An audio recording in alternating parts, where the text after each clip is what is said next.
लताश्च पुष्पस्फुरिताग्रभाजा पुष्पाणि च स्फीतमनुव्रतानि मनुव्रताश्च श्रुतिहारिगीता। বৃন্দাবনের শোভার কথা রূপ গোস্বামী পাদ বর্ণনা করছে। বৃন্দাবন দিব্যলতা পরিতম, বৃন্দাবন দিব্যলতায় শোভিত। লতাশ্চ পুষ্পস্ফুরিতাগ্রভাজা, লতায় ঠোকায় ঠোকায় ফুল ফুটে রয়েছে।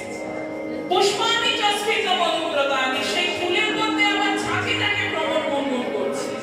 মধুব্রতাশ্চ শ্রুতিহারিণী, সেই ভ্রমরদের আবার এত সুন্দর গুনগুন আওয়াজ হচ্ছে যা শুনে কান প্রাণ মন সব জুড়িয়ে যাচ্ছে।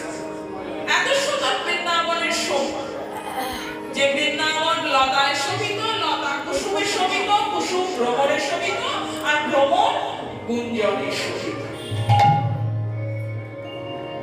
বৃন্দাবনের এত সুন্দর অবস্থাটা ছিল, এটা গত হয়ে গিয়েছে, ছিল।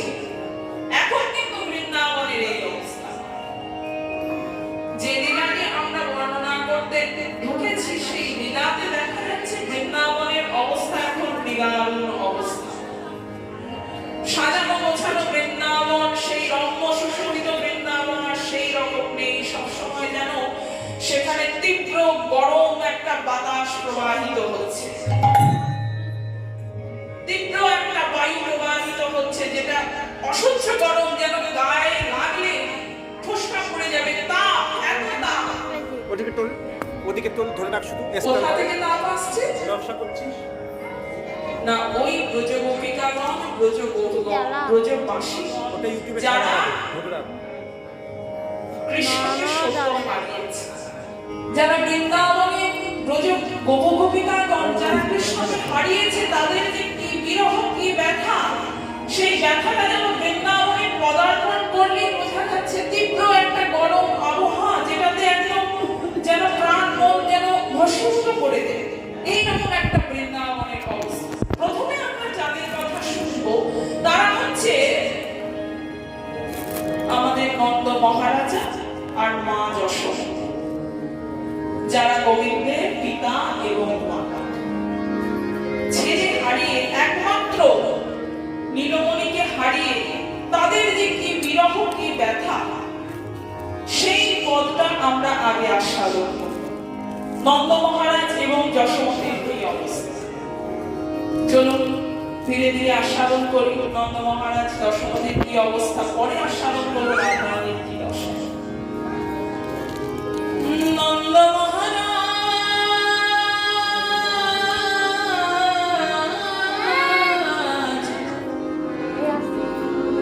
গোবিন্দ রাখি মধুপুরে,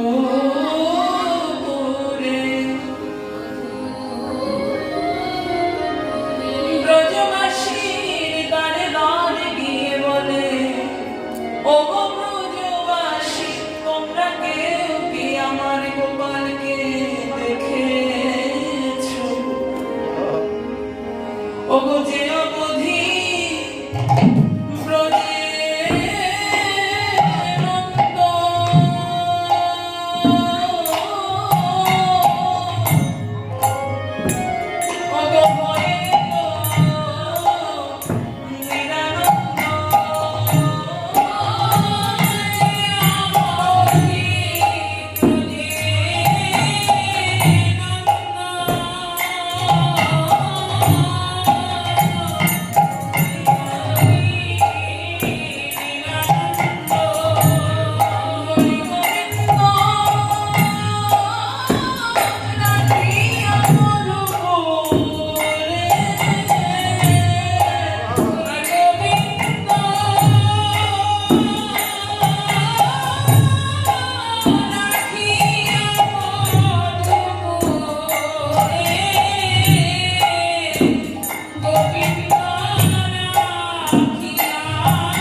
নিরানন্দ।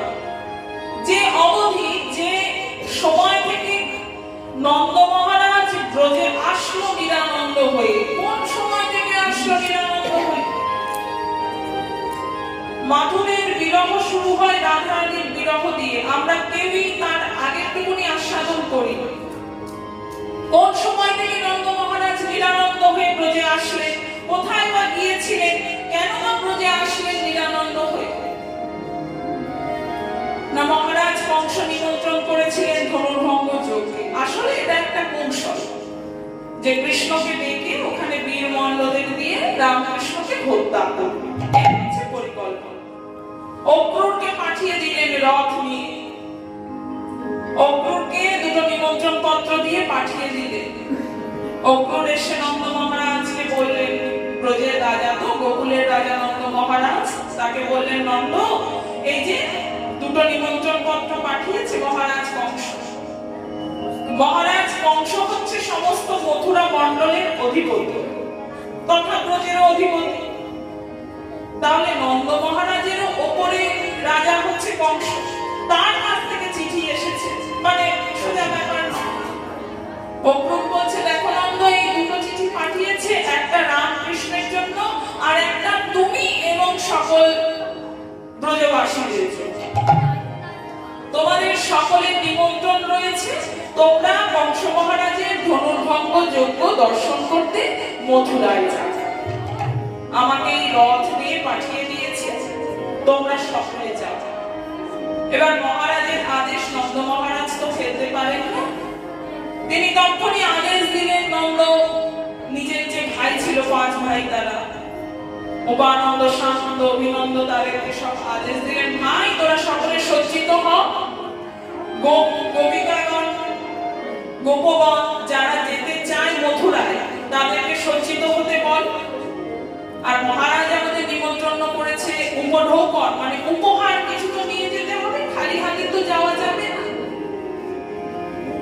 যতই হোক ধনুর্ভঙ্গ যজ্ঞ যাচ্ছি বলে কথা, কি নিয়ে যাব? আমরা তো গোয়ালা, ওই দধিদুগ্ধকৃত মাখন যেগুলো আমরা নিয়ে যেতে পারি সেইগুলোই নিয়ে যাব।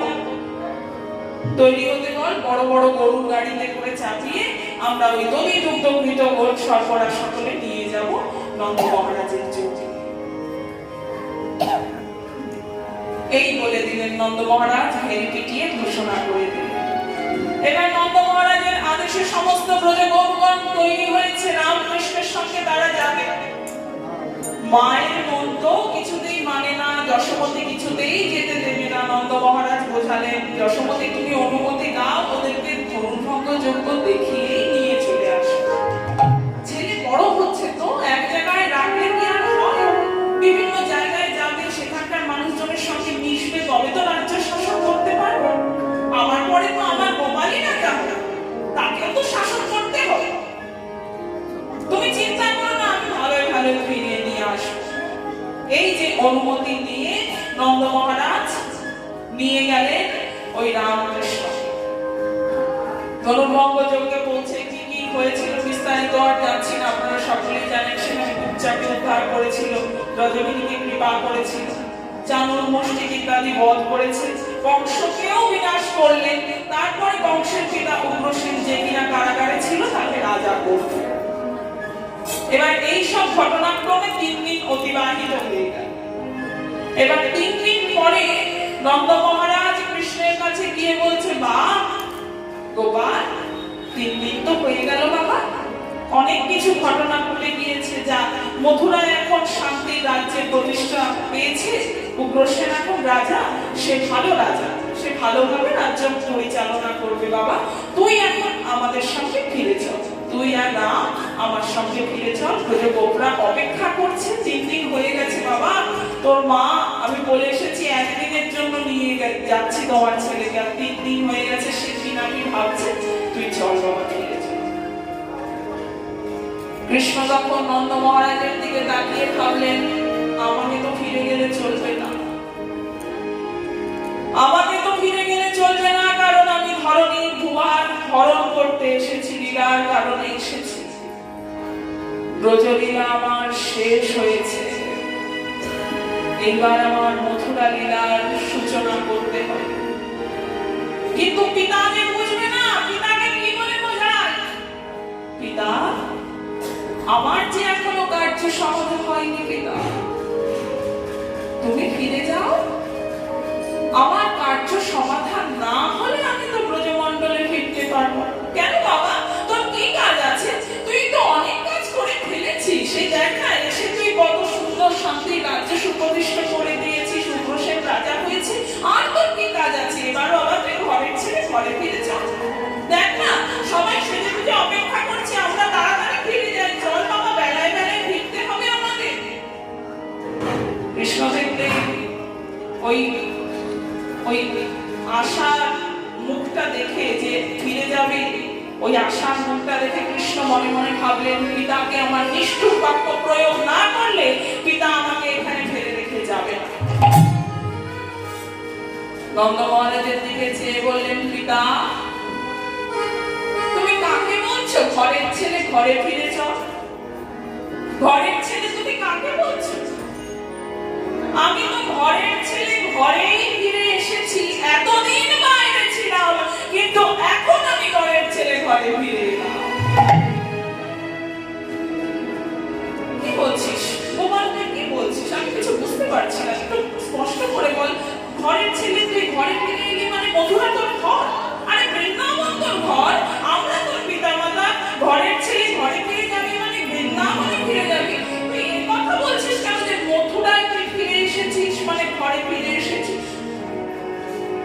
পিতা, তুমি কি ভুলে গেছো পিতা? স্মরণ করো সেই পূর্বের কথা, যখন বসুদেব দেবকী কারাগারে আমাকে প্রসব করেছিল, আর কংসের ভয়ে ভীত হয়ে রাত্রের মধ্যে বসুদেব যমুনা পার করে যশোমতীর কোলে আমাকে রেখে এসেছিল। শিশু আমাকে ওই যশোমতীর কোলে সমর্পণ করে রেখে এসেছিল। তোমরা আমাকে পুত্র স্নেহে লালন পালন করেছো ঠিক, নিজের রক্তের ছেলেকেও কেউ এত আদর যত্নে এত স্নেহে লালন পালন করে না। তার জন্য তোমার কাছে আমি কৃতজ্ঞ, মায়ের মা যশোদার কাছে আমি কৃতজ্ঞ। তিনি নিজের স্তনদুগ্ধ দিয়ে আমাকে লালন পালন করেছেন। তিনি তো আমার জন্মদাত্রী নন। আমার জন্মদাত্রী মা দেবকী, জন্মদাতা পিতা বসুদেব যিনি মথুরায় আছেন। আমাকে তো এবার তাদের কাছে থাকতে হবে পিতা। যেই না এই কথা বলেছেন, নন্দ মহারাজের মনে যেন সজোরে একটা বাজ পড়লো।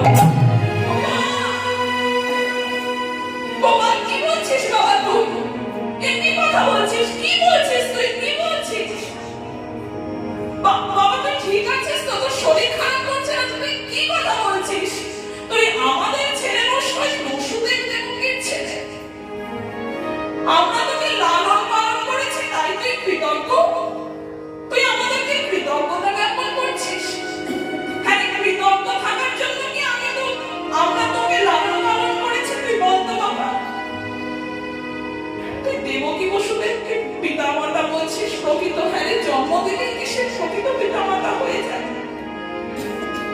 ছোট থেকে যে এত বড় হলি আমাদের কাছে, আমরা কি তোর কেউ নই? আমরা শুধু ওই লালন পালন করা পালিত পিতা মাতাই। তাছাড়া আমরা তো তোর কেউ নই বাবা। এই কথা যদি যশোদা শুনতে পায়, সে তো তখনই প্রাণত্যাগ করবে। বাবা তুই ফিরে চল, তুই আর এমন কথা বলিস না বাবা। আমি সহ্য করতে পারছি না, তুই ফিরে চল আমার সঙ্গে। ঘরের ছেলে ঘরে ফিরে চল। না পিতা, আমি ফিরে যেতে পারবো না, পারি না আমি ফিরে যেতে। ভগবান তখন নিজের স্বরূপ প্রকাশ করলেন। পিতা, ভালো করে চেয়ে দেখো তো আমি কে, কেন আমি এসেছি এই পৃথিবীতে। ধরণীর ভুভার হরণ করার জন্য আমার এই যুগে কৃষ্ণ অবতারে আসা, কৃষ্ণ রূপে আমি এই পৃথিবীতে এসেছি। আমার যে অনেক কাজ বাকি আছে, আমি তো ফিরে যেতে পারবো না পিতা। আর সেই কাজ আমাকে এই মথুরা থেকেই সূচনা করতে হবে। তোমরা ফিরে যাও, ব্রজপুরের লীলা আমার শেষ হয়েছে।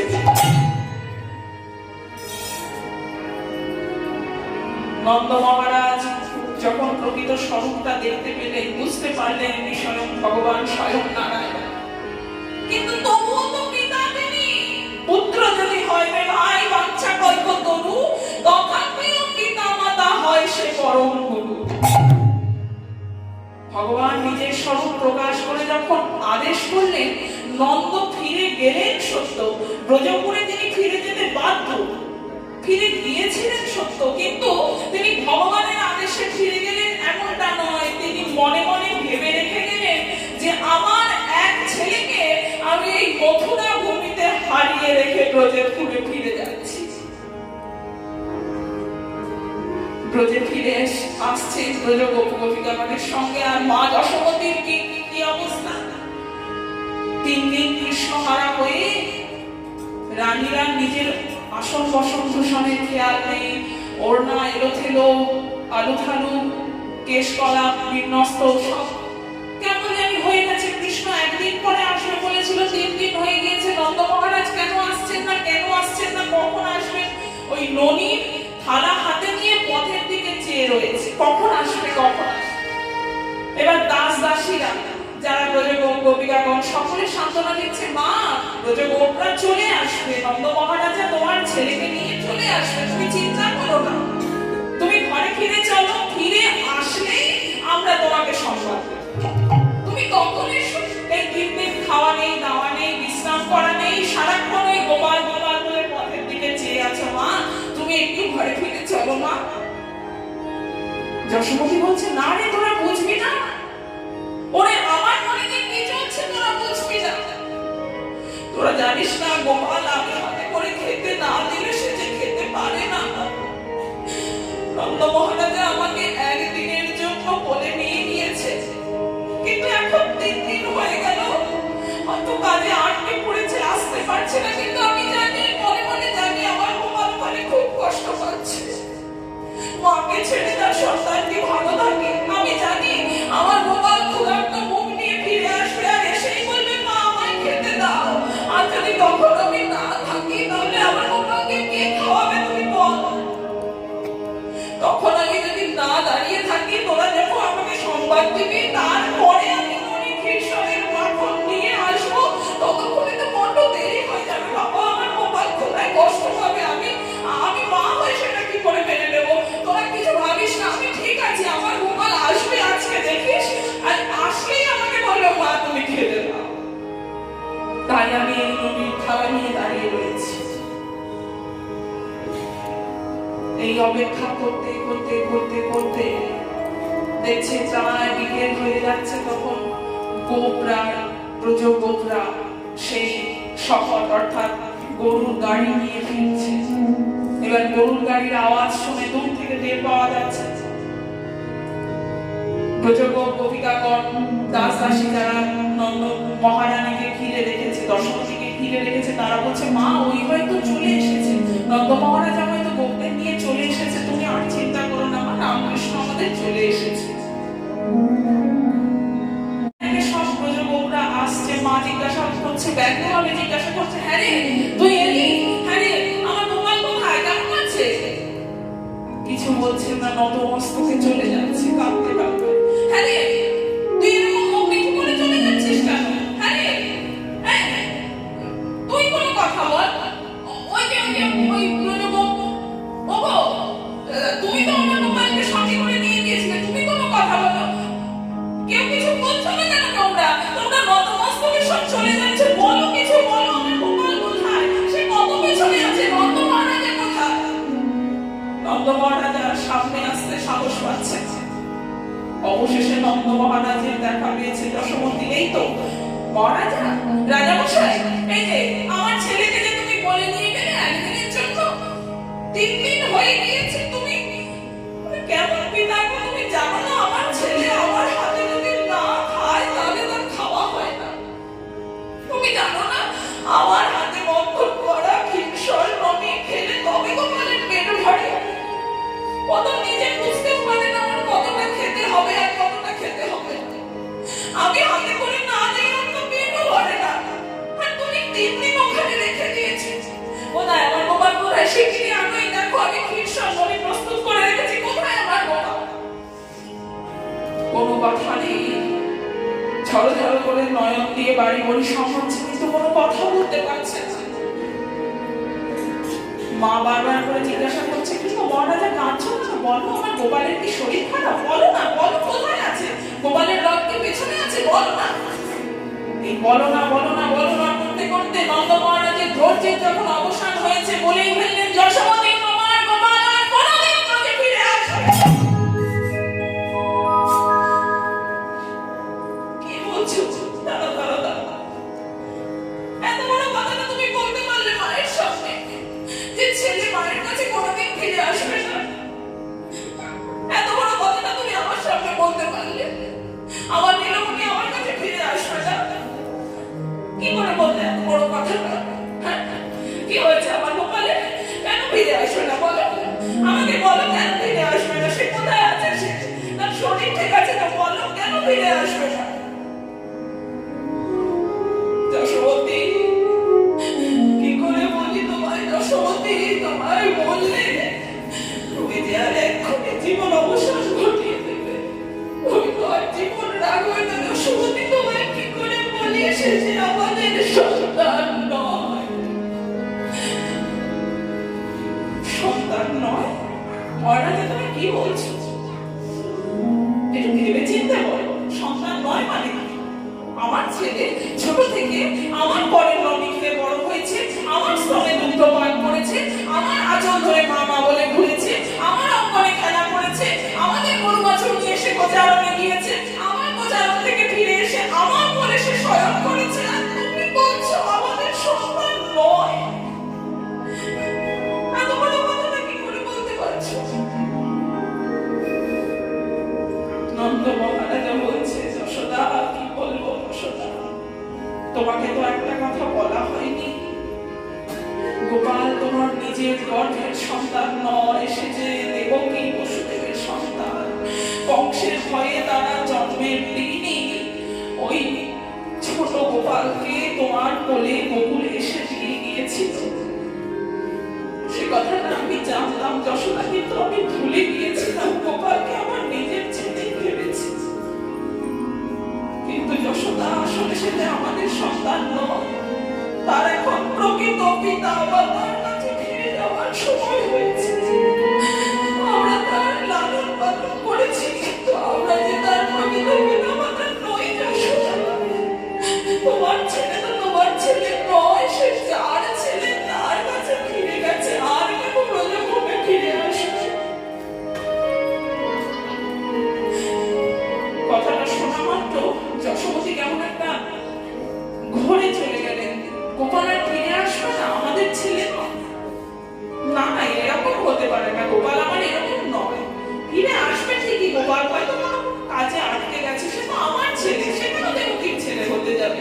ফিরে আসবে, ফিরে আসবে। এই যে কেমন একটা পাগলিনী ঘোরের মধ্যে চলে গেলেন, সেই থেকে মা আমার ওই যেদিন থেকে ওই কথা শুনেছে, সেই থেকে মা আমার প্রতিদিন ভোরবেলায় উঠে যেমন যেমন নিত্যকর্ম করতে, গোপালের জন্য ভোরবেলায় উঠে নবনী মন্থন করতেন।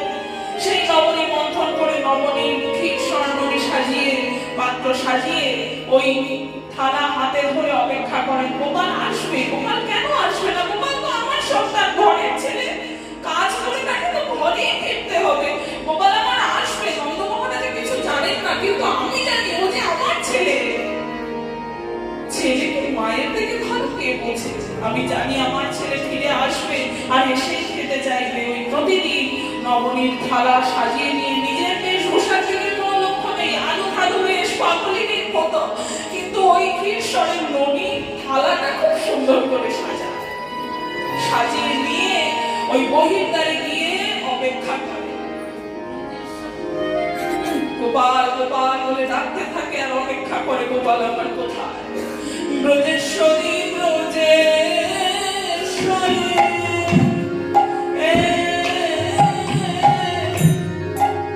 ওই গলে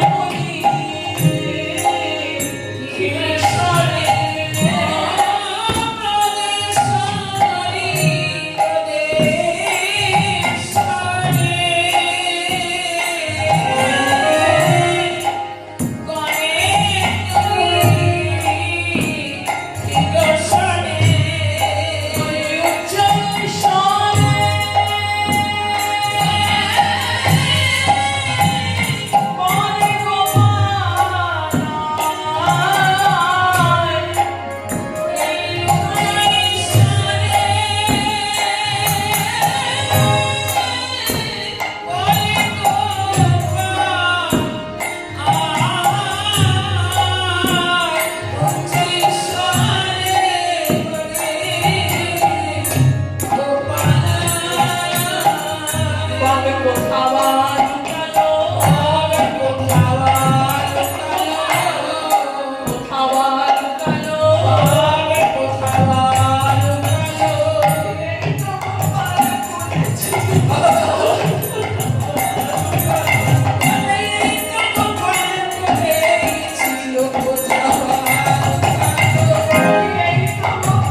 চোখে জলে দিবানা খাদ্য মানে মনে মাতৃ রানীর নেত্র জলে কান্দ ভেসে যায় রানীর নেত্র জলে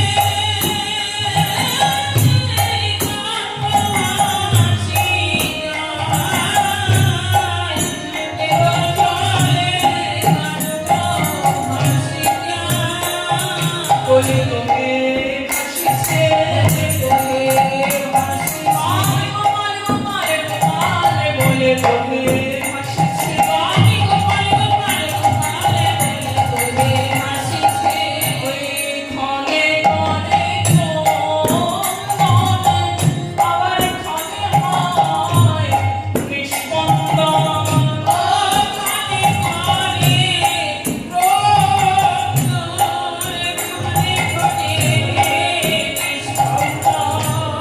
কাঁদতে কাঁদতে কেমন হয় না, বেশি যদি কান্না হয় দাঁতে দাঁত লেগে যাবে, হয়তো হঠাৎ করে অজ্ঞান হয়ে যাবে। মা যশোমতীর হয়েছে সেই দশা। কাঁদতে কাঁদতে কাঁদতে কাঁদতে পাগলিনীর মতো হয়তো অচেতন হয়ে ঘুমে পড়ে গেল। তাড়াতাড়ি দাস দাসী যারা ছিল সকলে এনে তুলে রানীর মুখে চোখে জল ছিটাচ্ছে। ওই যে অচেতন হয়েছে, ওই অচেতন হয়ে কিন্তু মনের কিন্তু বিশ্রাম নেই, মনে মনে চিন্তা করছে গোবিন্দ নন্দন চরিত্র চিত্তে চিত্তে গো নন্দন চরিত্র চিত্তে চিত্তে গো নন্দন চরিত্র চিত্তে চিত্তে এবারে উৎকণ্ঠাতে বলে মূর্তি রানীর স্বপ্নে দেখে সেই মূর্তি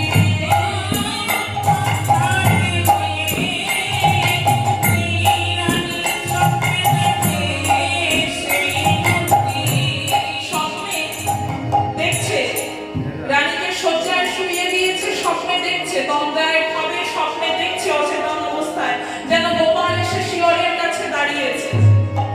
গোপাল এসে শিয়রের কাছে দাঁড়িয়ে বলছে, ও মা তুমি এখনো শুয়ে রয়েছো? আমার ক্ষুধা পেয়েছে, তুমি খেতে দেবে না? তুমি এখনো শুয়ে রয়েছো? আমি কখন থেকে বলছি মা খেতে দাও খেতে দাও, ননি দাও, আর তুমি শুয়েই রয়েছো। এই দেখতে দেখতে হঠাৎ করে যেন রানীর সঙ্গীত ফিরছে। ওই যে গোপাল আমার ডাকছিল, গোপাল ডাকছে আমাকে ননি দিতে হবে, এই মনে করে হঠাৎ ঘোরটা ভেঙে গেল।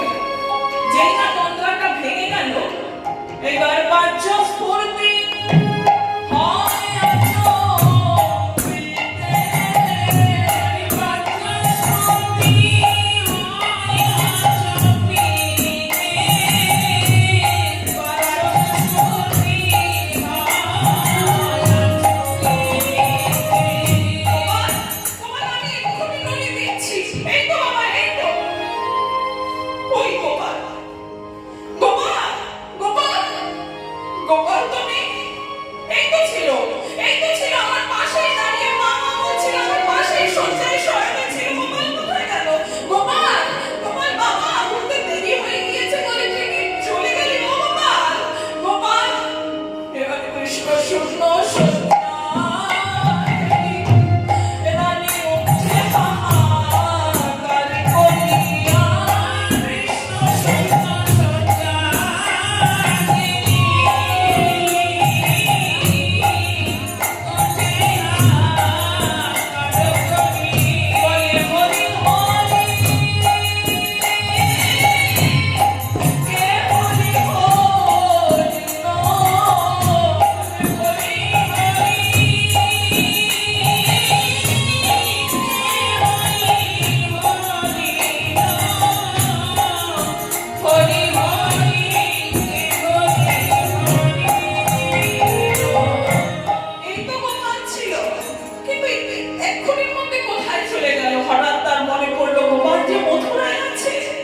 গোপাল তো আমার কাছে নেই, গোপাল যে মথুরায় আছে এখনো তো আমার কাছে আসেনি। তাই বিষাদে যশোদা নিজ শিরে পানি পানি বিষাদে যশোদা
কাটিয়ে দিন রাত এইভাবে গোপাল গোপাল গোপাল বলে শোক প্রকাশ করছে। অপেক্ষায় আছে কবে গোপাল ফিরবে তাদের কোলে। সময় সংক্ষিপ্ত তো, পরবর্তী দলও এসে গিয়েছে, আমাকে এগিয়ে যাচ্ছে আমি ছোট ছোট করে। এদিকে রাধারানীর কি অবস্থা? রাধারানী গোবিন্দকে হারিয়ে ললিতা বিশাখা সকলকে নিয়ে অন্তপুরে বসে বসে দুঃখ প্রকাশ করছে। নন্দ যশোমতী ব্রজের বহু গোপিকাগণ যেমন সর্বসমক্ষে জনগণের সম্মুখে দুঃখ প্রকাশ করতে পারছে, কিন্তু রাধারানীর তো আর সে অবস্থা ছিল না মা। বাদিনীর ঘরে বসত করা কুলবতী রমণী, তাই সকলের সামনে তো তিনি ক্রন্দন করতে পারছে অন্তরঙ্গ সখীদের নিয়ে।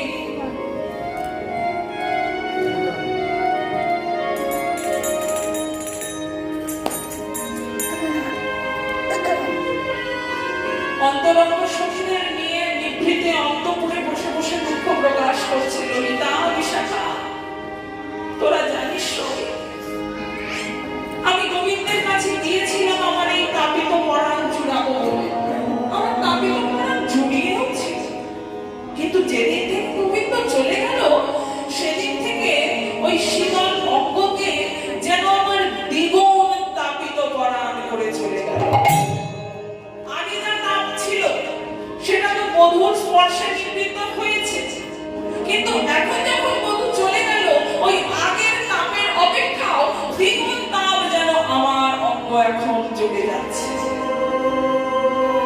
তার কাছে গিয়েছিলাম তাকে স্পর্শ করে আমার নিজের হৃদয়ের জ্বালা নিভৃত করবো, কিন্তু এখন যখন সে চলে গিয়েছে যেন দ্বিগুণ তাপে আমার হৃদয় তনু মন প্রাণ চলে যাচ্ছে।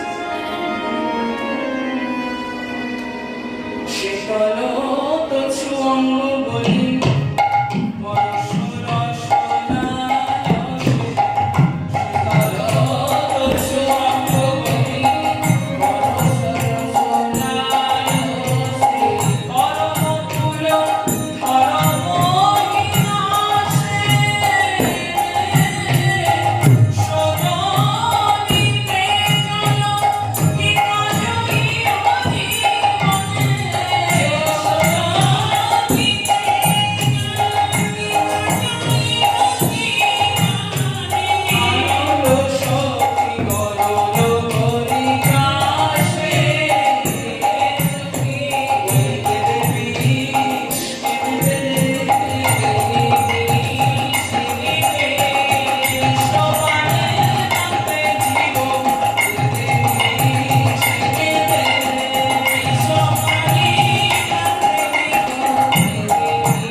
ললিতা বলছে, কি বললি রাধে? বিষ খাবি তুই?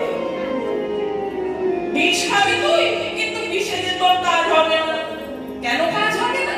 বিষ খেয়ে যারা মারা যায় তাদের তো কাজ হয়, যারা প্রাণত্যাগ করে বিষ খেয়ে তাদের যদি কাজ হয় তাহলে আমার কেন কাজ হবে না?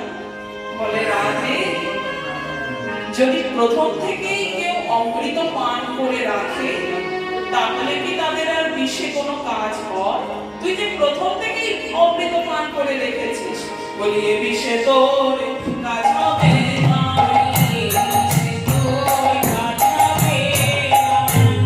অধর দিয়ে পান করবি তো? অধরে অধর অমৃত পান করেছ, তাই এ বিষে তোর কাজ হবে না। অধর অমৃত পান করেছিস, তোর কাজ হবে না। অধরের ভেতরে দাঁত, দাঁতের ভেতরে জিহ্বা, জিহ্বায় নাম অমৃত পান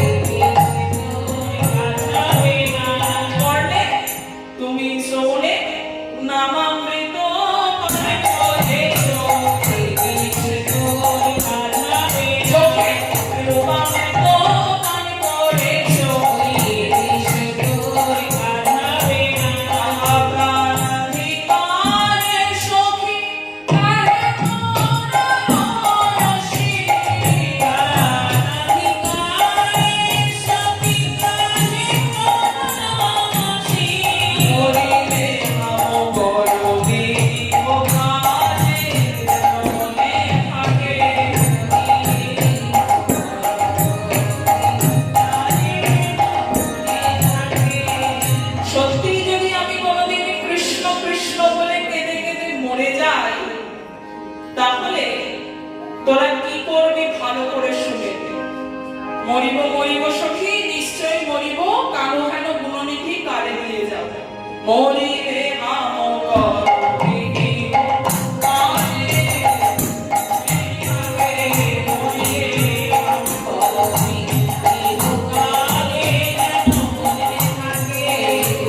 ছাড়া করিস না রে,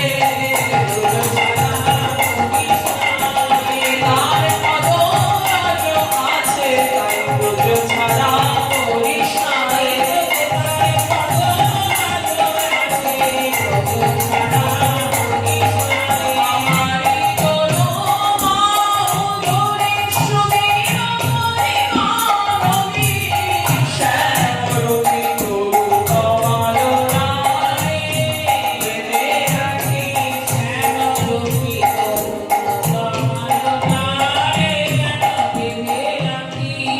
তোমার বড় বাসি ভালো, আমি তোমার বড় বাসি ভালো, তোমার কালো কৃষ্ণ কালো, তোমার বড় বাসি ভালো, তোমার কালো কৃষ্ণ কালো, তাই যে তোমার বাসি ভালো, তোমার কালো কৃষ্ণ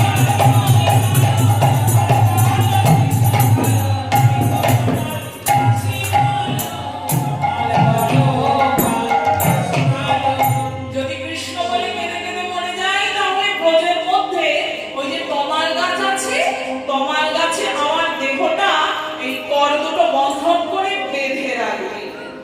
বলে রাধে, তোকে যে এইভাবে বেঁধে রাখবো, সব দেহ যদি বেঁধে রাখা যায়, তাহলে তো পচে দুর্গন্ধ হয়ে যাবে, ক্রিমিকিট হয়ে যাবে, চারিদিক দুর্গন্ধ ছড়িয়ে পড়বে না। বলছে না না সখী, আমার এই শুদ্ধ ভজনের দেহ কখনো বিকৃত হবে না।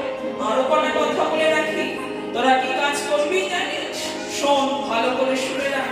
প্রতি দিবস সখী মেরি আমার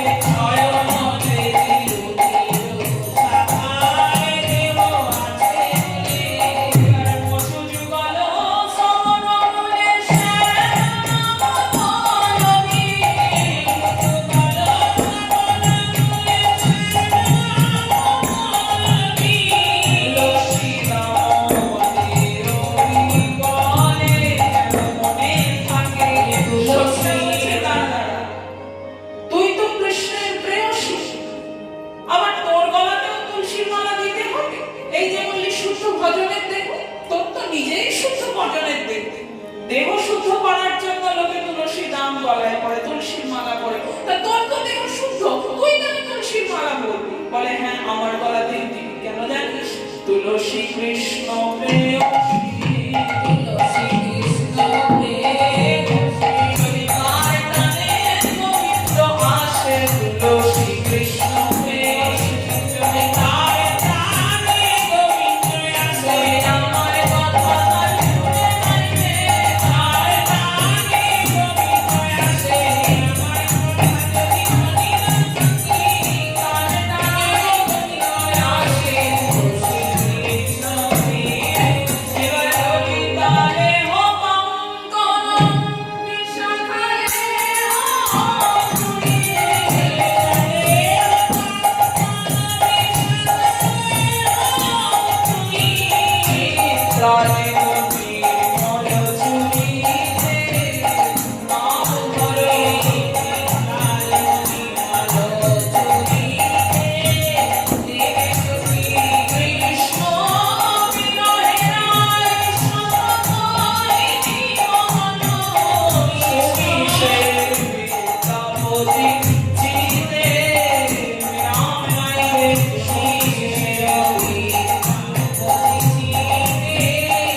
গোবিন্দকে ফিরে সমস্ত চিন্তা ভাবনা করতে করতে মাথুর বিরহের 10 দশায় প্রবেশ করেছে।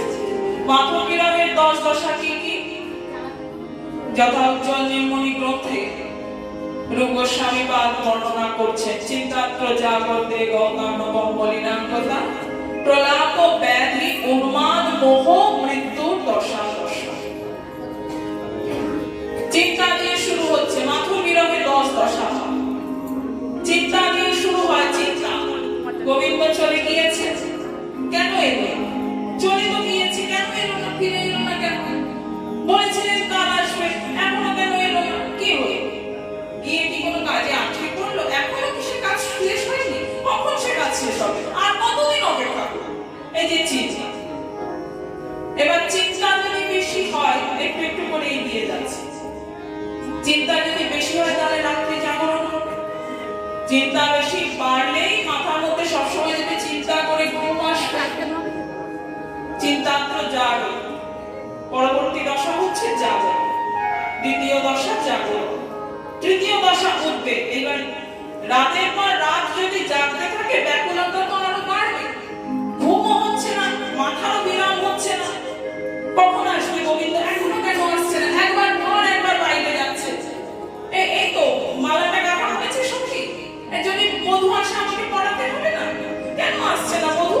একটা কতদিন দেখিনি তাকে, কেন আসছে না? কখন আসবে? বল না রে সই, রিতা বল না। উদ্বিগ্নতা বাড়ছে, আরো বাড়ছে। এই উদ্বেগ দশার উপরে আমার যেহেতু সাবজেক্ট ক্লাসিক্যাল ছিল, ক্লাসিক্যাল মিউজিক নিয়ে শিখেছি আমি। যখন আমার ঠুমরি সাবজেক্টটা ছিল, আমি খুব সুন্দর একটি ঠুমরি শিখেছিলাম রবীন্দ্রভারতী থেকে। আমার খুব ইচ্ছা আপনাদের মতো ভক্তবৃন্দের সম্মুখে আমি একটু গিয়ে শোনাই। ছোট মাত্র বিরহের ঠুমরি। ভাষাটা হচ্ছে জগসে সাম সিথার রাগ কাফির ওপরে। যখন থেকে গোবিন্দ সেখানে চলে গিয়েছে, জগসে সামা সিথার সেখানে চলে গিয়েছে, তারাপুর জিয়া যা। সেই দিন থেকে যেন আমার হৃদয়টা, জীবনটা যেন তড়পাচ্ছে। ওই মাছ যেমন জল থেকে তুললে যেমন তড়পায়, ওইটাকে বলে তড়পায়। ওই রকম যেন আমার হৃদয়টা তড়পাচ্ছে। এই গেল এই গেল এই গেল, কখন আসবে কখন আসবে। দেখবেন দুঃখ হলে একজনের কাছে বলে সে আসবে না। যতজন তার সমব্যথী হয়ে যায়, তুই কি জানিস, তুই কি জানিস আমার কি অবস্থা হচ্ছে? এই তুই কি জানিস, তুই কি জানিস গোবিন্দ কবে আসবে? আমার এই অবস্থা, তুই কি জানিস? বলতে পারিস গোবিন্দ কবে আসবে? এইরকম একটা অবস্থা এই ঠুমরির মধ্যে দিয়ে প্রকাশ পাচ্ছে।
কিছুই জানি না, শিখে চলেছি অপরহ, চেষ্টা করছি কিছু, অনেক ভুল ত্রুটি হচ্ছে, মার্জনা করবে, ধীরে ধীরে এগিয়ে যাচ্ছে।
অন্তরা শুরু হচ্ছে বিনোদ প্রীতম সখী প্রাণয়াতি।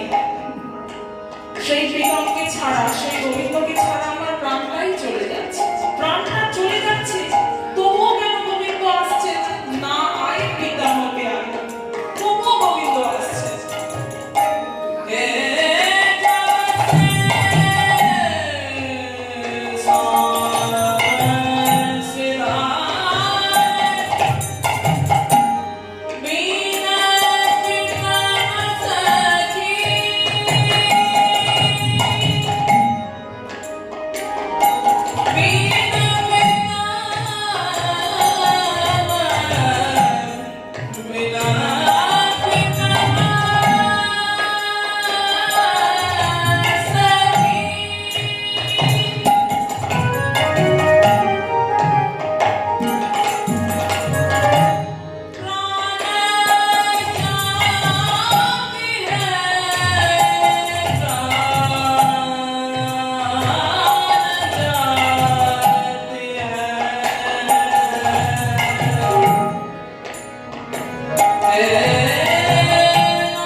থেকে গোবিন্দ চলে গিয়েছে সেই থেকে আমার এই অবস্থা হচ্ছে, পূজার জন্য হচ্ছে কবে থেকে কবে আসবে কবে আসবে কবে আসবে।